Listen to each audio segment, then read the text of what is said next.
오늘 성령님 네 번째 시간입니다. 네 번째 시간. 성령님은 인도하시는 분입니다. 인도하시는 분입니다. 자, 오늘 본문의 말씀 한 번 더 읽고 우리 시작할까요? 같이 읽겠습니다. 16장 13절 요한복음. 자, 시작.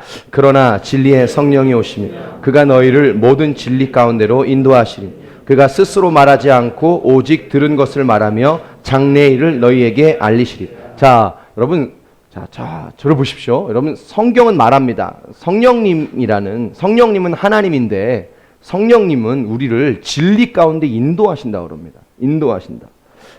여기서 인도한다는 말은 헬라어 호데게오라는 말인데요. 인도하다, 가르치다, 지도하다, 뭐 이런 뜻입니다. 여러분, 제가 벌써 몇 번 말씀을 드렸죠. 이 요한복음 16장 말씀은 예수님이 십자가를 지시기 전에 고별 설교하신 내용입니다. 고별 설교하신. 예수님 십자가 지시기 전에 죽기 직전에 제자들에게 하신 말씀이에요.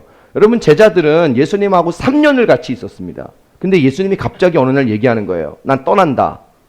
나 십자가에 죽으러 간다. 여러분, 예수님이요, 제자들을 처음에 부르실 때 어떻게 부르시죠? 너희가 그 그물을 버려두고 나를 따르라고 이렇게 말씀하시잖아요. 제자들이 자기의 모든 걸 다 버렸어요. 어부들에게 그물이란 자기 직업이고 자기 전부잖아요. 근데 그걸 다 버리고 따른 예수님이 어디로 가신답니다. 죽으신답니다. 여러분, 이때 제자들이 얼마나 당황하겠습니까? 그렇죠? 이제 뭘 어떻게 해야 되지? 자, 오늘 이 말이 많이 나올 겁니다. 어떻게 해야 되지? 어디로 가지? 뭘 하지? 이게 제자들의 심정이라는 거예요. 자, 그때 예수님 말씀하세요. 걱정하지 마라. 내가 가면 누가 오시냐? 성령님이 오시는데 그분이 너희를 진리 가운데 인도하실 것이다. 아멘. 여러분, 오늘 여러분들 중에 이런 마음이 있는 분들이 있을 겁니다. 뭘 어떻게 해야 되지? 나는 어디로 가야 되지? 어떻게 해야 하지? 이런 고민이 있으세요? 여러분, 오늘 성령이 오셔서 우리를 인도하시는 놀라운 은혜가 있기를 주의 이름으로 축복합니다. 자, 오늘 이 16장 13절의 말씀을 보면요, 성령님이 우리를 어떻게 인도하시는지 두 가지 사실을 먼저 우리가 볼 수 있습니다. 자, 첫 번째는요, 자, 여러분 16장 13절의 말씀을 우리가 보면서 봅시다. 첫 번째, 성령님은요, 우리를 진리 가운데 인도하십니다. 진리 가운데. 여러분, 현대 사회의 특징이 뭐냐면 불확실성이에요. 불확실성. 뭐가 뭔지 모르는 겁니다. 포스트 모더니즘의 특징이 뭡니까? 이 시대를 지배하고 있는 우리의 사조 아닙니까? 그죠? 뭐죠? 절대적 진리가 없어요. 뭐 하나 진짜가 없고요. 다 자기가 옳아요. 다 자기가. 여러분, 정치를 보세요. 다 내가 옳다고 말합니다. 여러분, 뭐가 진짜죠? 뭐가 가짜예요? 자, 이걸 우리 개인의 삶으로 가져와 볼까요? 여러분, 우리가 개인적으로 이럴 거예요. 내가 열심히 목표를 붙들고 달려왔어요. 근데 난 열심히 목표를 붙잡고 달려왔다고 생각했는데 어느 순간 딱 보니까 내가 잘 왔는지도 모르겠고 내가 잘 가고 있는지도 모르겠고 뭐지? 내가 붙잡았던 건 진짜일까? 내가 붙잡았던 게 틀린 걸까? 내가 바라봤던 그 목표는 정말 맞았던 걸까? 라고 우리가 혼란스러울 때가 있어요. 그렇죠? 예. 여러분, 근데 성령님 그런 우리를 어디로 인도하십니까? 진짜 진리로 인도하시는 줄로 믿습니다. 여러분, 우리가요, 이게 겉으로는 티가 안 납니다. 티가 안 나요.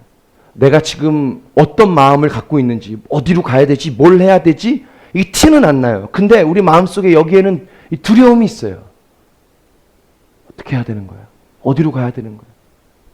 뭐가 진짜인지 모르겠는 이 시대에, 뭐가 진짜인지 모르겠는 내 삶에 뭘 붙잡고 도대체 가야 되고 어떻게 해야 될지 모르는 우리를 성령님 진리 가운데 인도하시는 하나님, 이 하나님 만날 수 있을 줄 믿습니다. 예, 두 번째, 성령님 우리를 어디로 인도하시냐면요, 우리를 어떻게 인도하시느냐? 장래일로 인도하신다고 말합니다. 장래일. 16장 14절 제일 마지막에 보면 그는 우리에게 장래일을 말하시고요, 장래일을 알려주신다고 말합니다. 장래일은 뭡니까? 미래죠. 여러분, 사람이 제일 궁금해하는 거 자기 미래입니다. 사람이 제일 두려워하는 거 자기 미래입니다. 그런데 우리가 성령으로 충만하면, 성령님 붙들고 살면, 그분과 함께하면 성령님 우리에게 장래일을 인도하시고 알려주시고 우리 장래일을 이끌어 주신다고 말씀합니다. 여러분 장래일이 두려우세요? 예, 저도 두렵습니다. 근데 여러분 우리 걱정하지 마십시다. 그분이 우리에게 알려주시는 줄로 믿습니다. 그리고 이끌어 가시는 줄로 믿습니다. 예, 잘못 갈 일이 없어요. 왜? 성령님은 진리로 인도하니까요. 우리의 장래가 잘못 가지 않고 진리 가운데 인도함 받을 수 있기를 축복합니다. 자, 우리 창세기 21장 14절 말씀을 같이 보십시다. 오늘 우리가 이 창세기 21장 말씀을 좀 주로 볼 텐데요. 창세기 21장 14절 말씀 같이 한번 우리 읽겠습니다. 자, 시작. 하갈의 어깨에 메어주고 그 아이를 데리고 가게 하니 하갈이 나가서 브엘세바 광야에서 자, 여러분 이 말씀 어떤 말씀인지 아시죠?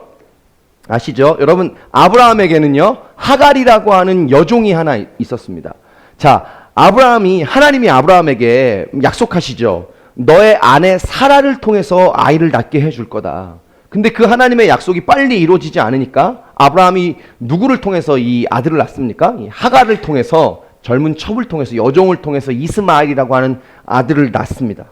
자, 근데 여러분 우리가 방금 지금 21장을 읽었는데요. 21장 14절을 읽었잖아요. 자, 보세요. 21장 앞부분에 보면 놀라운 일이 일어나요. 사라가 임신을 합니다. 여러분 사라는 경수가 끊긴 여인이었죠. 생리가 끊긴 여인이었잖아요. 생물학적으로 임신할 수 없는 여자예요. 근데 그 여자가 임신하고 이삭을 낳게 되는 거죠. 사랑하는 여러분, 성령님이 하시면 오랫동안 안 되는 이런 일도 가능하게 되는 줄로 믿습니다. 예, 하나님께 불가능이 없죠. 그렇죠? 자, 21장 우리가 14절을 읽었는데 21장 앞부분에 보면 사라가 진짜 이 아이를 갖게 된 거예요.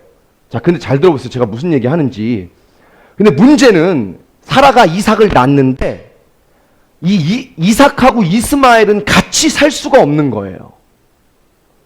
본래 어머니로부터 난 아들과 이 첩의 자식이 같이 살 수가 없는 거예요. 이게 왜 그러냐면 이게 복잡하게 얘기하려고 하면 복잡하고 간단하게 얘기하려면 굉장히 간단한 건데요. 이런 겁니다. 여러분 이삭은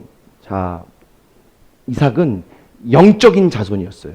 약속의 자손이었어요. 하나님의 약속을 따라 났죠. 근데 이스마엘은 하나님의 약속을 따라 난 자손이 아니고 자기 스스로 인간적인 계획을 따라 난 자식이에요. 야, 이게 뭐냐면 쉽게 말하면 이런 겁니다. 여러분 우리가 이 두 개가 함께 할 수 없다는 건데 여러분 우리가 신앙생활 할 때 나는 영적으로 살고 싶은데 내 육신이 내 몸이 자꾸 그걸 방해하죠. 그렇죠?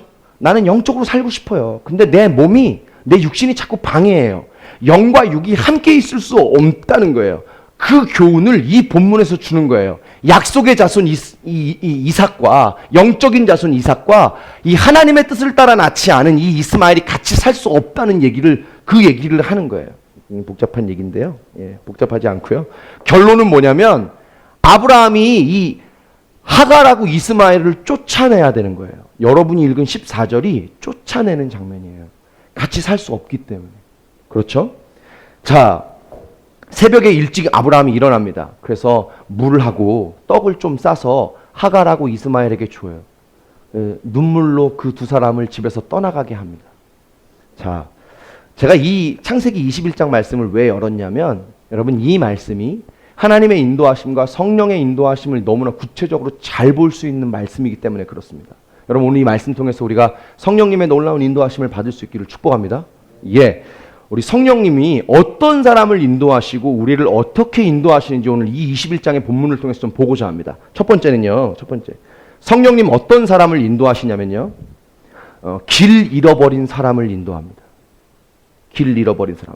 자, 14절 말씀 다시 한번 좀 보겠습니다. 21장 14절. 자, 시작. 아브라함이 아침에 일찍 일어나 떡과 물 한 가죽 부대를 가져다가 하갈의 어깨에 메어주고 그 아이를 데리고 가게 하니 하갈이 나가서 브엘세바 광야에서 방황했다. 여러분 하갈이요 광야에 나가서 쫓겨나가서 방황한 겁니다. 길을 잃어버린 거예요. 자, 근데 여러분 잘 보세요. 이게 그냥 길을 잃어버린 게 아닙니다. 하갈은 인생의 길을 잃어버린 거예요. 인생의 길. 자, 왜 그러냐? 여러분 잘 생각해 보세요. 잘 살고 있던 집에서 아침에 갑자기 깨어 일어났더니 나가라는 거예요. 어느 날 자고 있는데 아브라함이 와서 깨워요. 물을 주고 떡 주더니 나가래요. 여러분 그냥 길을 잃어버린 게 아니에요. 하갈은 지금. 광야에서 어디로 가야 될지 오른쪽이야 왼쪽이야 이걸 고민하고 있는 게 아니에요. 인생의 길을 잃어버린 거예요. 그렇죠? 어디로 가야 되지? 무엇을 해야 되지? 여러분 오늘 인생의 길을 잃어버린 분이 계실 거예요. 제가 아까도 말씀드렸죠? 겉으로는 티 안 나요. 근데 우리가 마음속에 나 이제 어디로 가지? 무엇을 하지? 어떻게 해야 되지?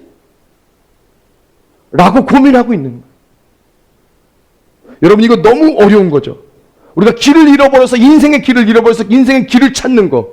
여러분 몸이 힘든 거 힘든 거예요. 근데 더 힘든 건 뭐냐면 난 어디로 가야 되지? 난 뭘 해야 되지? 라고 고민하는 거예요. 네. 자, 우리가 이 하갈의 마음을 좀 더 깊게 생각해 봅시다. 여러분 우리가 지금 창세기 21장 읽었는데요. 창세기 16장에 가면 재밌는 장면이 나옵니다. 여러분 하갈이 임신을 해요. 하갈이 임신을 하는데 지금 그 주인 그 사례는 임신을 못한 상황이잖아요. 그때는 여러분 이 처분 임신을 했는데 본래 여주인은 임신을 못한 상황이에요. 이게 어떤 드라마가 펼쳐질지 대략 보이시죠? 처분 임신을 했는데 여주인 임신을 못했어요. 그러니까 하갈이 어떻게 되냐면 교만해져요. 내가 임신했다 이거야. 당신도 못했는데. 그러면서 하갈이 사례를 막 멸시합니다. 막장 드라마잖아요. 이게 막장 드라마가 막 이제 되는 겁니다. 자, 사례가 참다가 도저히 못 참겠는 거예요. 내가 너 아이 때문에 참았는데 더 이상 안 되겠어. 그러면서 하갈을 막 학대합니다. 사례가. 그랬더니 이 하갈이 너무 그게 힘들어가지고 아브라함의 집에서 도망쳐 나와요. 도망쳐 나옵니다. 자, 그래서 샘물 곁에서 막 하갈이 울고 있을 때 여호와의 사자, 하나님의 사자가 그에게 찾아갑니다. 찾아오셨는데 뭐라고 말씀하냐면 이렇게 말씀합니다. 너 다시 집으로 돌아가 이러는 거예요. 아니 지금 학대받고 쫓겨나왔는데 안 그래도 서러워 죽겠는데 다시 돌아가라는 거예요. 자, 근데 하나님이 그냥 가라고 하지 않고요. 약속을 주셨어요. 자, 창세기 16장 10절에서 12절 말씀 같이 한번 보겠습니다. 자, 같이 한번 읽어볼까요? 시작. 여호와의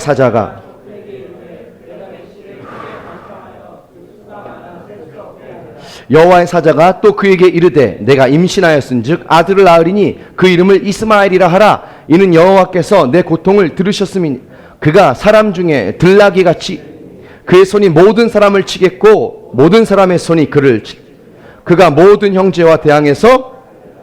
자, 한마디로 말하면 샘물 곁에서 이 사례의 학대를 받고 도망 나온 이 하갈을 하나님이 뭐라고 하시냐면 축복해 주겠다는 거예요. 내가 너의 아들을 한 민족이 되게 하겠다는 겁니다. 자, 울고 있을 때, 도망 나왔을 때 이 하나님의 약속을 받고요. 너무나 감격합니다. 그리고 있던 그 샘물을 부엘라 헤로이, 나를 살피시는 하나님이라는 이름을 거기다 쳐요. 사랑하는 여러분, 하나님이 오늘 우리를 살펴주시기를 바랍니다. 예, 나를 살펴주시는 하나님이라고 너무 감동해서 그 약속을 받고 집에 들어갔어요. 자, 이제 다시 돌아왔어요. 여러분 정신 바짝 차려야 됩니다. 그 약속을 받고 집에 돌아왔어요. 그리고 이제 아이를 낳고 살고 있어요. 근데 갑자기 새벽에 깨우는 거예요. 나가. 이게 지금 제가 무슨 얘기하는지 아시겠어요? 하나님의 약속을 받았어. 집에 다시 들어가래요. 내가 너를 축복하겠대요. 아멘. 부엘라 헤로이의 하나님 하고 들어갔어요. 아이 낳고 살고 있었어요. 근데 아침에 깨어 일어났더니 나가. 여러분 이 하갈의 마음이 어떨 것 같아요? 지금 21장 16장에서 지금 21장 넘어왔죠? 이 하갈의 마음이 어떨 것 같아요? 여러분 굉장히 복잡합니다. 여러분 성경에 나오는 인물의 마음을 잘 헤아려 볼 필요가 있어요. 굉장히 복잡해요. 마음이. 어떻게 복잡합니까? 이런 마음이에요. 뭐지? 끝. 뭐지? 하나님의 약속은 뭐? 그때 나 축복하신다고 했죠. 근데 이건 뭐야? 약속 어디 갔지? 자, 계속 들어보세요. 잠깐만. 내가 그때 잘못 들었나? 어디서부터 틀어진 걸까?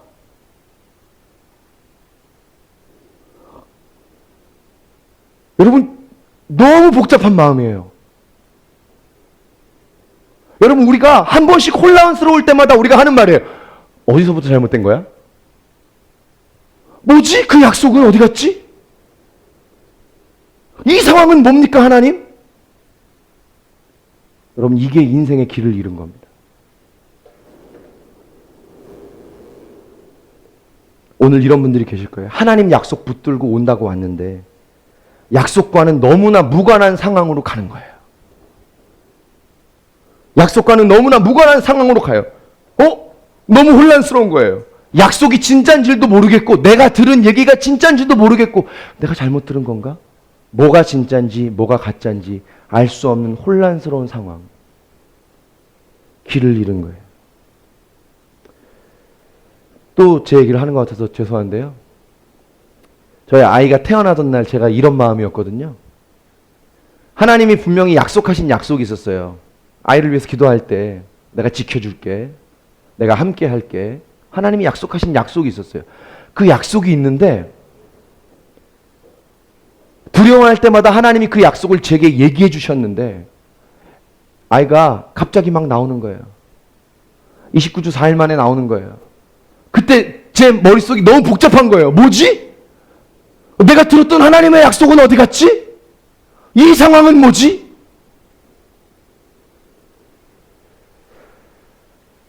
그 상황도 굉장히 어려웠는데요. 진짜 어려웠던 건 뭐냐면 그 마음이에요. 하나님하고 너무 복잡한 거예요. 하나님이 내가 잘못 들은 거예요. 하나님 이 상황은 뭐죠?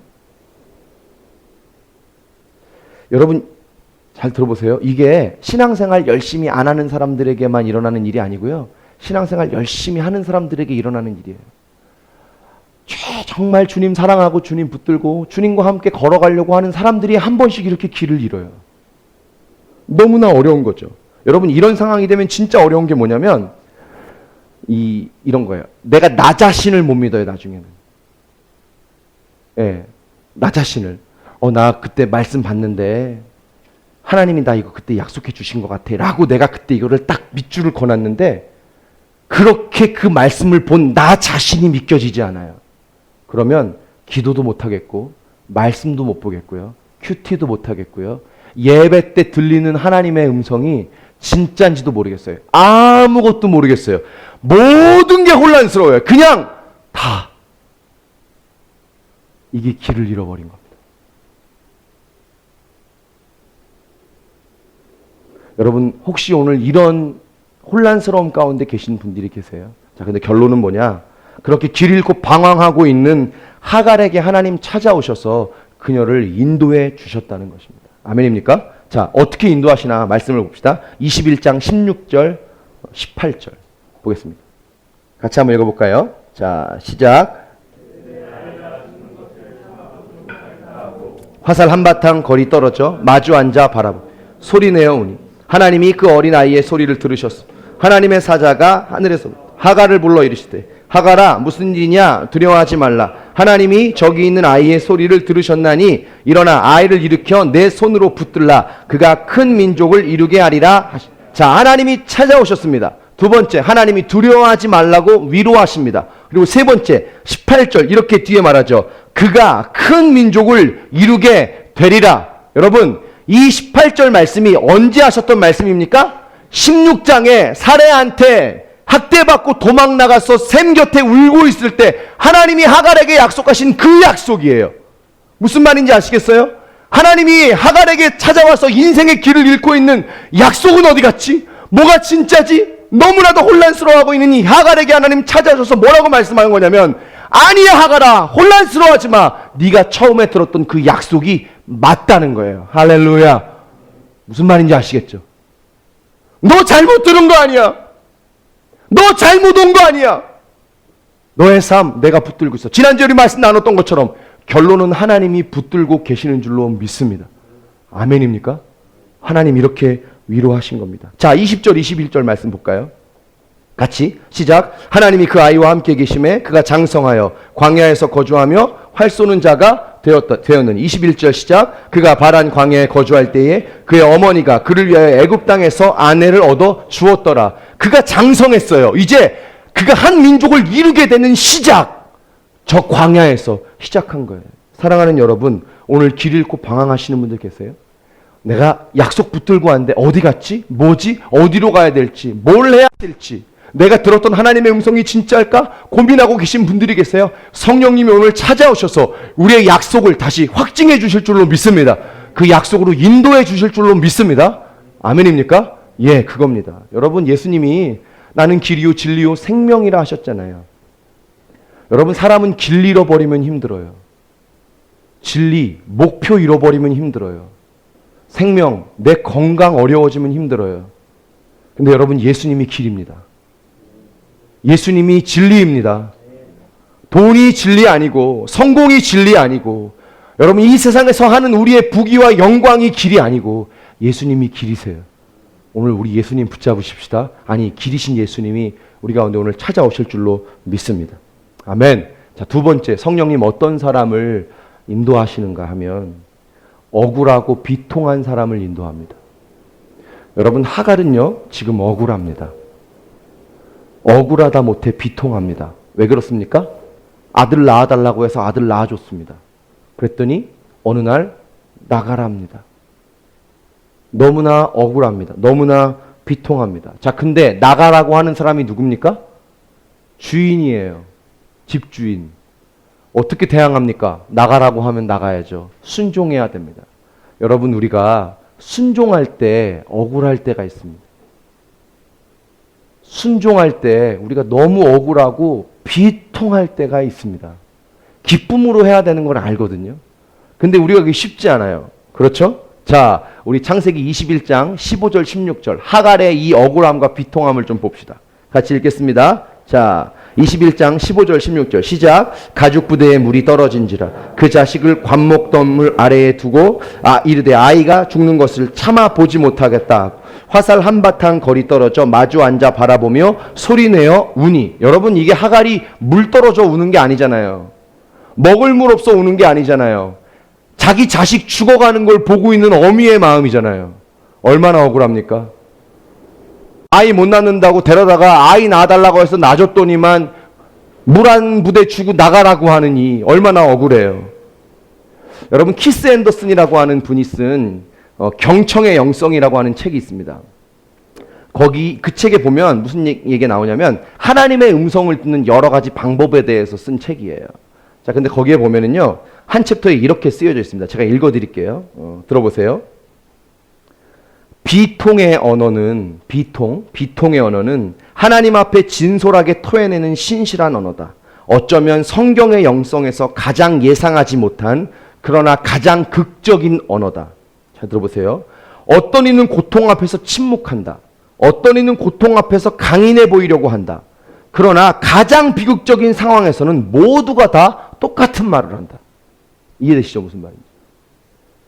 사실이 아니야. 그럴 리가 없어.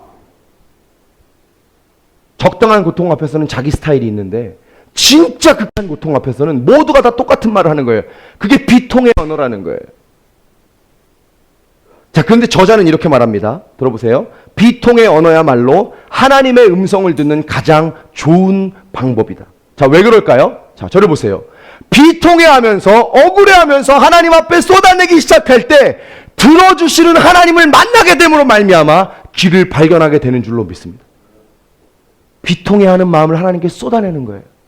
그때 그 비통해하는 우리의 이야기를 들어주시는 하나님을 만나면서 우리의 길이 되어주시는, 인도해주시는 하나님을 만나는 겁니다. 자, 17절 말씀 보세요. 17절.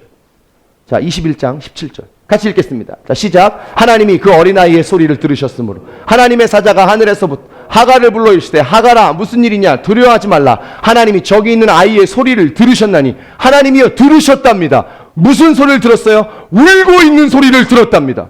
억울해하는 소리를 들었답니다. 비통해하는 소리를 들었답니다. 여러분, 하나님이 들으시면 역사가 나타난 줄로 믿습니다. 여러분, 하나님이 들으시면 사건이 일어나요. 여러분, 예배는요 축복합니다. 여기서 오늘 드리는 이 예배, 이거 단순한 예배 아니에요. 여러분, 예배는 사건이에요. 아멘. 여러분, 기도 한 번 하는 거 장난 아니에요. 기도는 하나님이 들으시면 사건이 됩니다. 아멘입니까? 기도의 능력도 있지만 진짜 기도의 능력은 뭡니까? 기도를 들으시는 하나님의 능력입니다. 하나님이 들으시면 역사가 나타납니다. 그런 거예요. 억울해하고 있는 하갈과 그 아들의 소리를 하나님이 들으셨어요. 들으시니까 인도하셨어요. 히브리서 5장 7절 말씀 봅시다. 같이 시작. 그는 육체에 계실 때에 자기를 죽음에서 능히 구원하실 이에게 심한 통곡과 눈물로 간구와 소원을 올렸고 그의 경건하심으로 말미암아 들으심을 얻었느니라. 누구 얘기냐면요, 예수님 얘기예요. 예수님이 십자가 지실 때 너무 고통스러워했어요. 근데 그때 심한 간구와 통곡과 눈물의 기도를 드렸더니 어떻게 해요? 하나님께 들으심을 얻었느니라. 할렐루야. 여러분, 오늘 여러분 마음 가운데 억울함이 있습니까? 특별히 하나님 인도하심 따라가는데 너무 억울하고 비통한 마음이 있어요. 여러분, 하나님께 쏟아내십시오. 하나님께 쏟아내십시오. 그러면 하나님이 그 우리의 비통한 이야기를 들으시고 하나님의 길로 우리를 인도하시는 줄로 믿습니다. 들으시면 역사가 나타납니다. 할렐루야. 들으세요. 하나님 들으십니다. 자, 마지막 세 번째, 성령님 어떤 사람을 인도하시나? 가족으로 인해 고통하는 자를 인도합니다. 여러분, 하갈이 지금 괴로운 것은 자기 자신만의 문제가 아니에요. 누구 때문에 괴로운 거예요? 자기 아이 때문이에요. 나는 그렇다 쳐도 저 아이는 뭐예요? 쟤는 불쌍해서 어떻게 해요? 억울한 겁니다. 여러분, 자, 들어보실까요? 여러분, 신앙생활 하면서 나 혼자 믿음의 싸움을 하는 거 쉽지 않죠, 그죠? 그렇다고 빨리 하세요, 빨리. 그렇죠? 네, 아무도 안 힘든 척 하지 말고. 우리 혼자 신앙생활하는 거, 내 문제 신앙생활하는 거 쉽지 않아요. 어렵습니다. 근데 더 힘든 건 뭐냐면 거기에 가족의 문제가 끼는 거예요. 혼자 있을 때 신앙생활 힘들지만 잘했어요. 근데 이제 가족이 생기고 가족의 문제를 함께 풀고, 아니 가족으로 인해서 기도할 때 내가 혼자 신앙생활하며 믿음의 싸움을 돌파하며 나가는 것보다 훨씬 더 어려운 일이에요. 정말 쉽지 않죠. 제가 이번에 참 여러 가지를 배우고 있는데요. 아내가 막 수술하려 들어가는데 진짜 어려웠던 게 뭐냐면 그게 내 문제가 아니라는 겁니다. 만약에 내가 그 수술대에 누워있다고 하면 두렵지만 이렇게 하나님, 제 주님 따라갑니다. 주님 도와주시겠죠? 하고 내가 고백하며 들어가면 돼. 내 문제면. 근데 그게 내 문제가 아닌 거예요. 아내 문제고 아이 문제인 거예요. 그게 어려운 거예요. 가족 문제인 거예요. 그게 어려운 거예요. 그러니까 어려운 거예요. 하나님이 이번에 그 믿음에 성장하는 것에 대해서 저에게 말씀하시는 것. 이 믿음. 나 혼자 싸우는 것도 쉽지 않지만, 그러나 가족의 문제가 껴있을 때 그 가족의 문제를 가지고 하나님 앞에 나가서 하는 그 믿음이 성장하기를 원하셨더라고요. 여러분, 오늘 어떤 모양이든지 가족의 문제로 고통하고 가족의 문제를 가지고 함께 싸우는 분들이 계실 겁니다. 사랑하는 여러분, 하나님은 가족의 문제로 인해 싸우며 고통하는 사람의 길을 인도해 주십니다. 아멘입니까? 예, 아멘. 그럼 오늘 기도하십시오. 가족의 문제로 고통하는 여러분, 우리 자신의 기도 제목을 가지고 주 앞에 나갈 때 하나님 우리를 인도해 주신 줄로 믿습니다. 마지막 한 가지 얘기하고 오늘 말씀 마칠 건데요. 성령님이 우리를 인도하시는 방법 한 가지를 나누고 오늘 마치려고 합니다. 여러분 그 핸드아웃에는 이제 없는 내용인데, 뭐냐면요, 여러분, 성령님이 우리를 인도하시는 방법 하나 뭐냐면 폭풍입니다. 폭풍. 여러분, 우리 삶에 폭풍이 칠 때가 있죠. 자, 먼저 결론부터 내릴게요. 여러분, 폭풍은 하나님의 인도하심입니다. 폭풍은 하나님의 인도하심이에요. 자, 저를 보세요. 여러분, 보통 우리가 예수님에 대해서 생각할 때 예수님은 폭풍을 잠잠케 하시는 분이라고 생각하죠. 그렇죠? 그렇죠? 자, 근데 예수님은 폭풍을 잠잠케 하시는 분일 뿐만 아니라 예수님은 폭풍을 치는 분이기도 합니다. 폭풍을 치세요. 여러분, 폭풍은 하나님의 인도하심이에요. 자, 왜 폭풍을 칠까요? 우리 두려우라고? 우리 고생하라고? 자, 그런 이유가 아니에요, 여러분. 그런 이유가 아닙니다. 폭풍을 치는 이유는 우리를 인도하기 위해서예요. 우리를 인도하기 위해서. 아니 목사님, 하나님이 우리를 인도하려면 말씀, 큐티, 기도, 예배 뭐 이런 걸로 우리를 인도하시면 되지. 뭐 폭풍을 칩니까? 안 그래도 사는 게 어려운데. 하나님 너무하신 거 아니에요? 라고 말할 수 있어요. 예, 맞아요. 맞습니다. 근데 잘 보세요. 여러분, 말씀, 기도, 예배 뭐 이런 거는요, 평소에 하는 거예요. 평소에. 폭풍 칠 때 그 위급한 상황에서는요, 말씀 못 봅니다. 기도해야 되는 거 맞거든요. 막 폭풍 칠 때 막 일이 막 엄청난 일들이 벌어질 때 기도해야 돼요. 근데 기도 못 해요. 그거 평소에 하는 거예요. 말씀 묵상이요? 못 합니다. 여러분, 제자들을 생각해 보세요. 제자들이 배를 타고 있는데 풍랑이 막 옵니다. 폭풍이 막 몰려와요. 여러분, 제자들이 그 배 위에서 말씀 보겠어요? 기도하겠어요? 말씀 못 봅니다. 말씀 본다 한들 그렇게 정신없는 상황 속에서 말씀 보면은요, 말씀 무슨 말씀인지 몰라요. 아무것도 안 들어와요. 여러분, 평소에 하는 거예요. 기도, 말씀, 묵상은. 자, 근데 보십시오. 이 폭풍 속에서 한 가지 의지할 수 있는 게 있어요. 폭풍 속에서 한 가지 의지할 수 있는 게 있어요. 그게 뭐냐면 이겁니다. 폭풍, 이거 너무 어렵고 두렵지만 이 폭풍마저도 하나님이 인도하셔서 나를 어디로 인도하시겠지, 이것밖에 의지할 게 없어요. 무슨 말이냐면 폭풍도 하나님의 인도하십니다. 이해되세요? 무슨 말인지. 여러분, 폭풍이 치고 있는데 내가 그동안 들었던 말씀, 내가 그동안 기도했던 거, 이거 아무것도 생각 안 나요. 그냥 이 폭풍을 통해서 나를 어디로 인도하시겠지, 하나님 이 폭풍도 다스리시는 분이니까 라고 그거 믿는 수밖에 없어요. 무슨 말이냐? 여러분, 폭풍이 하나님의 인도하심이라. 우리는 보통 폭풍이 막 오면 주님 잠잠케 해달라고 그러잖아요. 아니라니까. 폭풍이 쳐야 우리가 가야 될 곳으로 갑니다. 폭풍이 쳐야 가요. 폭풍은 하나님의 인도함입니다. 네. 제가 요새 뭐 가장 크게 겪은 일이 뭐 이번 사건이니까요.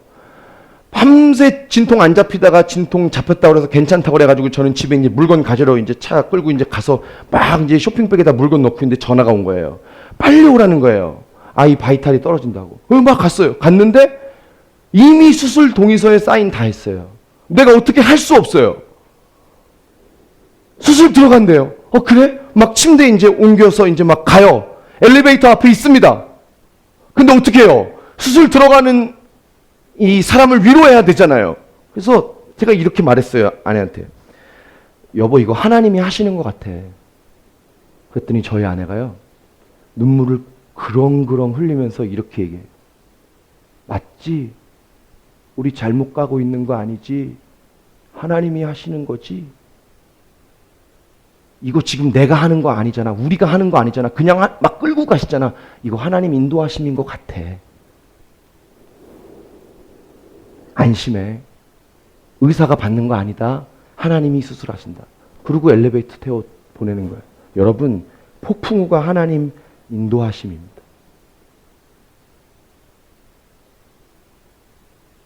여러분들이 오늘 반응이 굉장히 없는데 다른 날보다, 근데 여러분이 다 듣고 있는 걸 압니다.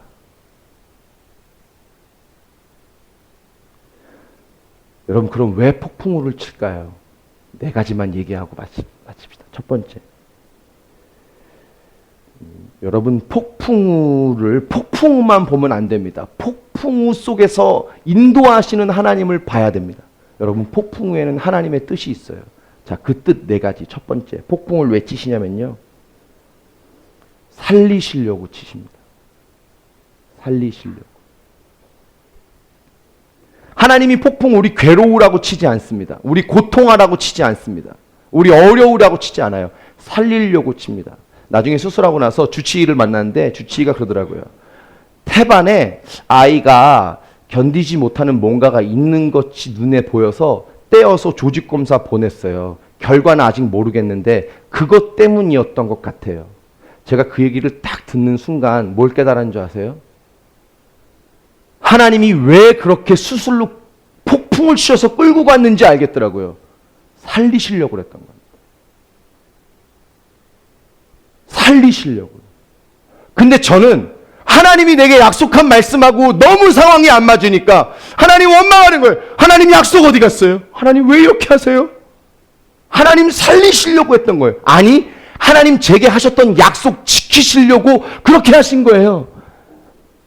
내가 지켜줄게. 내가 도와줄게. 이 약속 하나님이 지켜주시려고. 사랑하는 여러분, 하나님이 폭풍을 우리에게 왜 치시냐면 살리시려고 치시고요.